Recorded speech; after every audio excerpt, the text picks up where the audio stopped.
কবি শ্রীজাতর এক বিকেলের কথা। আজ অন্তত ঘড়ির দিকে তাকাস না, টুকরো করে উড়িয়ে দিই সব সমস্যা। চিন্তা হুম, তোকে মানায় না।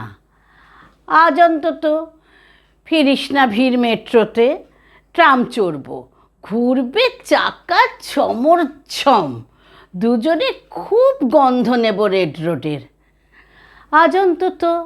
আজ অন্তত চুল খুলে দে দিক বিদিক, ডাইনে বাঁয়ে লোকগুলো সব মূর্ছা যাক, ইচ্ছে করে মিথ্যে কথার দিব্যিদিক। আজ অন্তত রাস্তা পেরোই হাত ধরে, তুই একবার বললেই জোর ফুচকা খাই, কান টেনে বল, ইস কি আমার বাধ্য রে।